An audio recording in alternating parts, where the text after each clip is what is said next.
पिछले दिनों मऊगंज जिले के गड्ढा गांव में हुई 2 हत्याओं की गाज आज जिले के कलेक्टर और एसपी पर जा गिरी। इस गांव में भड़की जानलेवा हिंसा का शिकार पुलिस के एसआई रामचरण गौतम और सनी हुए। इन दो हत्याओं से नाराज मुख्यमंत्री डॉक्टर मोहन यादव ने सख्त रुख अपनाते हुए कलेक्टर अजय श्रीवास्तव और एसपी रसना ठाकुर को मऊगंज से हटा दिया। मगर इस घटना के बाद से यहाँ के एमएलए प्रदीप पटेल की चुप्पी हैरान कर रही है। इससे पहले विधायक पटेल जरा सी बात पर आंदोलन की धमकी देते और पुलिस के पैरों में लौट जाते थे। मऊगंज की घटना का आखिर कौन है गुनहगार, देखिए हमारी इस रिपोर्ट में।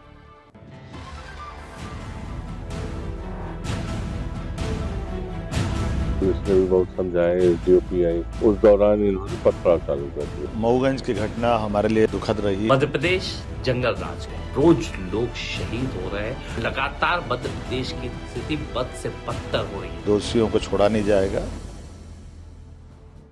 जब बेकाबू भीड़ वर्दी पर वार शुरू कर देती है तो समझ लेना चाहिए कि समाज बेलगाम हो गया है। 15 मार्च को मऊ के गडरा गांव में हुई सनी द्विवेदी और एएसआई रामचरण गौतम की हत्या के बाद से सियासी पार्टियों से लेकर पुलिस महकमा गुस्से में है और सरकार ने सख्त रुख अपनाते हुए मंगलवार रात को कलेक्टर अजय श्रीवास्तव और एसपी रसना ठाकुर को मऊगंज से हटा दिया। आईएएस संजय कुमार जैन अब मऊगंज के नए कलेक्टर होंगे। वहीं दिलीप सोनी को एसपी पद की जिम्मेदारी मिली है। अब तक इस मामले में 29 लोगों की गिरफ्तारी हो चुकी है।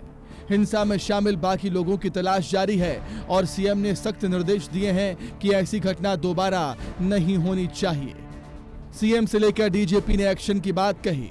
15 मार्च की रात को जब गडरा में कुछ लोग गदर मचा रहे थे तो वहां पर इन सबका सामना मध्य प्रदेश पुलिस की एसडीओपी अंकिता शूल्य कर रही थी। लोगों ने अंकिता को बंधक भी बनाया, लेकिन इसे हम अंकिता की हिम्मत ही कहेंगे जिसने उनके हौसले कमजोर नहीं होने दिए। पथराव होने के बाद में हमारा फोर्स और हम वहीं पर खड़े रहते हैं। कुछ स्टाफ बाहर निकल जाता है और कुछ वहीं हमारे साथ में रह जाते हैं। और क्योंकि डेड बॉडी को छोड़ के नहीं जाया जा सकता था उस समय, तो अंदर होकर के दरवाज़ा हम अंदर से बंद कर लेते हैं और वेट करते हैं कि हमारा स्टाफ आएगा पर्याप्त बल के साथ में, तब हम बाहर निकले। इस घटना के बाद से पूरे गांव में भारी पुलिस बल तैनात किया गया। गांव में करीब 250 पुलिसकर्मी तैनात किए गए। बाजारों में सन्नाटा पसरा हुआ है और कुछ लोग मऊगंज विधायक प्रदीप पटेल से सवाल पूछ रहे हैं। जो प्रदीप पटेल अपनी ऊल जलूल हरकतों की वजह से चर्चा में रहते हैं, वो इस मामले पर चुप क्यों नजर आ रहे हैं? 22 अक्टूबर 2019 को वो सड़क निर्माण के लिए कीचड़ में बैठकर धरना दे रहे थे। 14 फरवरी 2020 को किसान के लिए कमरे में कैद हो गए थे। वहीं 30 मई 2021 को 67 मांगों पर मौन प्रदर्शन कर रहे थे। अतरंगी आंदोलनकारी प्रदीप पटेल यहीं तक नहीं रुके। उन्होंने 3 जून 2021 को बिजली समस्या को लेकर पैर छूने वाला आंदोलन भी शुरू किया था। अब प्रदीप साहब से सवाल है कि पुलिसकर्मी की हत्या पर उनका मौन प्रदर्शन कब होगा?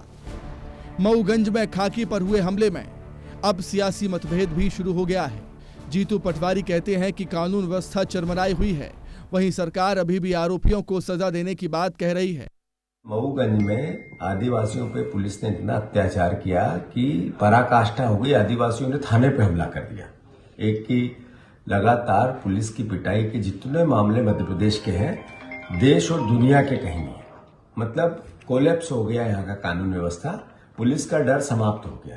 मऊगंज की घटना हमारे लिए बड़ी दुखद रही है, लेकिन मऊगंज की घटना में दोषियों को छोड़ा नहीं जाएगा और जिस ढंग से घटना घटी है, मैं मृतक परिवार के प्रति हार्दिक संवेदना भी व्यक्त करता हूं। मऊगंज, ग्वालियर और इंदौर की घटनाओं से पुलिस आक्रोशित है। बात अभी तक जांच पर अटकी हुई है और अब देखना होगा कि वर्दी पर वार करने वाले इन गुनहगारों को सजा कब मिलती है। शासन प्रशासन के सिलेबस में अक्सर कार्रवाइयों की कहानी ट्रांसफर और निलंबन तक ही सीमित रह जाती है, लेकिन उसके बाद कार्रवाइयों की फहरिस्त में एसपी और कलेक्टर को हटा दिया गया है। पर सवाल सबसे बड़ा यही है कि कब तक कार्रवाइयों को ट्रांसफर और निलंबन तक ही सीमित रखा जाएगा? कब जाकर वो व्यवस्थाएं इतनी ठोस की जाएंगी कि किसी भी वर्दी पर हाथ उठाने से पहले भीड़ हो या फिर कोई व्यक्ति, उसे 10 बार सोचना पड़ जाएगा। सहयोगी कैमरा पर्सन राजाराम के साथ भारत सूरज, विस्तार न्यूज।